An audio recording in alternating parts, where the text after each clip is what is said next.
of what's that film called? A Sloth Story. Oh no, go ahead.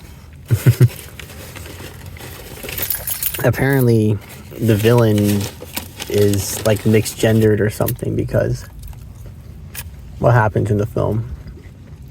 She saw it's her, but I'm pretty sure it's a guy. I thought it was a guy from the longest time. I think it is still a guy. They just had a typo where the actress is using feminine pronouns for him.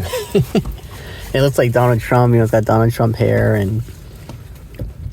but then they dress like the 80s, kind of like a Prince, Michael Jackson look. But of course they're the villain, right? We get that from the film. The story is predictable. You can kind of follow. They have to have a conflict, and the mom, because she's an overbearing kind of parent, she's gonna drive her daughter to do something, and she does that thing. The film takes place in a span of like three weeks, give or take, and I mean, it's nice. It's a cute film. It's cute, and it's exactly what I thought, I guess. My girlfriend called it first. She said, we're probably not gonna love this film, but we're gonna see it anyway. And we did see it, but yeah, it's because they have the target demographic, so obviously the film, it's not and it's like really kiddie. It's like more kiddie than, because I like animated films, I like animated films, but the ones that are like maybe PG-13, some of the Disney ones, they have a little more mature themes in them that make them a little more enjoyable, just from a. But this one was nice. It was a nice film. There's Hispanic. They're Hispanic. The family, the mobs, they're Hispanic. Presumably they're Mexican too. and so they say like random words in Spanish in their sentences. And this is a common thing you see in a lot of films with like Hispanic people as the main focus, or like Hispanic side character would do it too. They'll randomly say a Spanish word, just randomly. They all have the accents really thick. Not really thick, but they have noticeable accents as well, and that's another trait they do in films where like the Latino characters are Latino, they have a Latin background, and so that's a little funny thing I think with a lot of these films tend to do, but only like the little kid film, as far as I'm concerned. I don't recall a non-child film that does this, but. And then she makes I guess she makes guacamole. So the secret is that, I guess, well, actually, I don't know if they ever explained what the secret was with the cooking, because the guy has these balls. They taste horrible. They have zoomies, whatever zoomie's supposed to be, which I think they said in the end, right? It's like caffeine. They just shock it up full of caffeine, basically.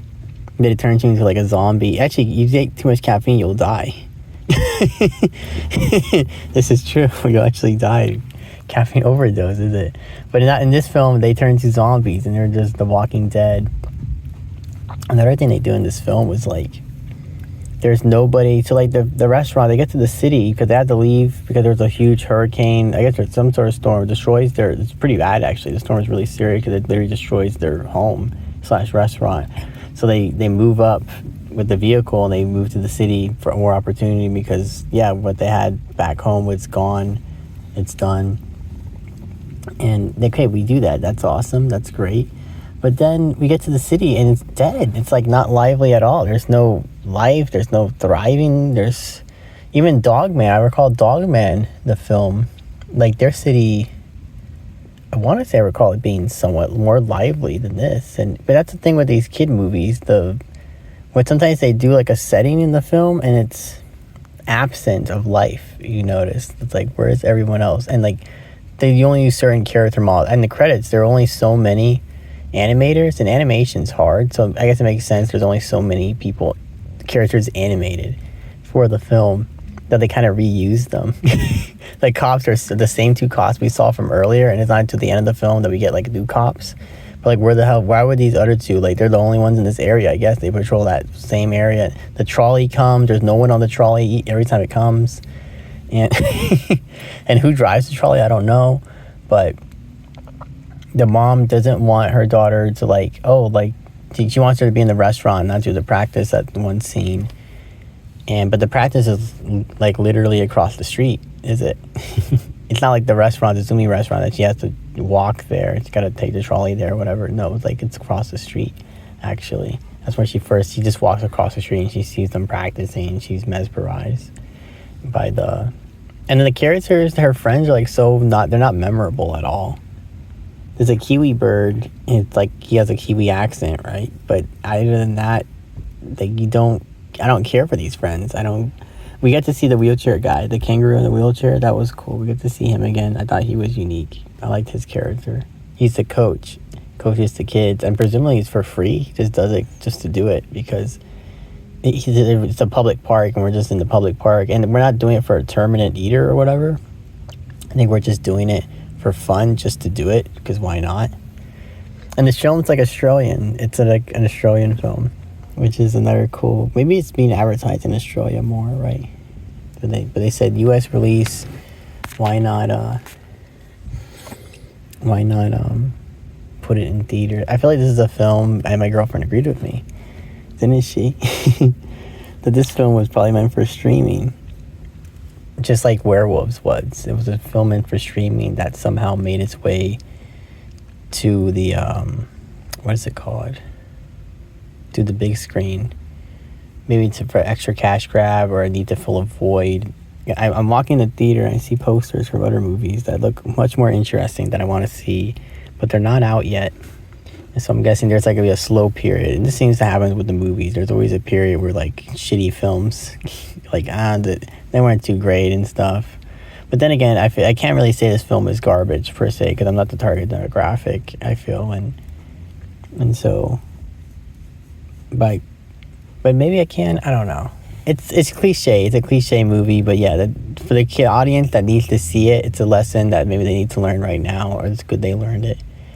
But yeah, it's a cliche film, but it was cute. It was cute nonetheless. It's like claymation, animation style, and it's sort of jarring. They like, in some scenes they move sort of wonky like animation, and other scenes they don't.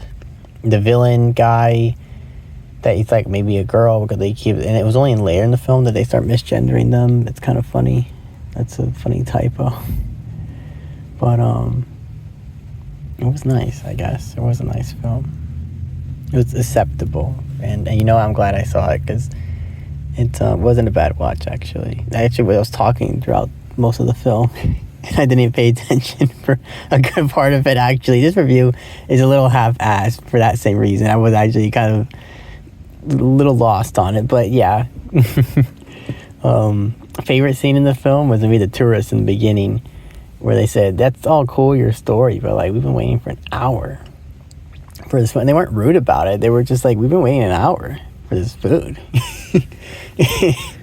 Actually was odd in this film. They have a map that shows them that they get to, because it's called Sanctuary City, and the map mentions like Trapi Casa, whatever they call their house. Like their house is dotted on the map for whatever reason. So I guess they had a booming business whenever in this rural part of in Australia. I'm guessing they're still in Australia because they drive there.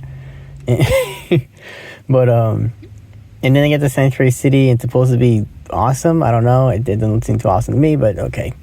Yeah, this film, it was decent though. It was nice. It's cute. And that's all I have to say about it. Thank you for listening.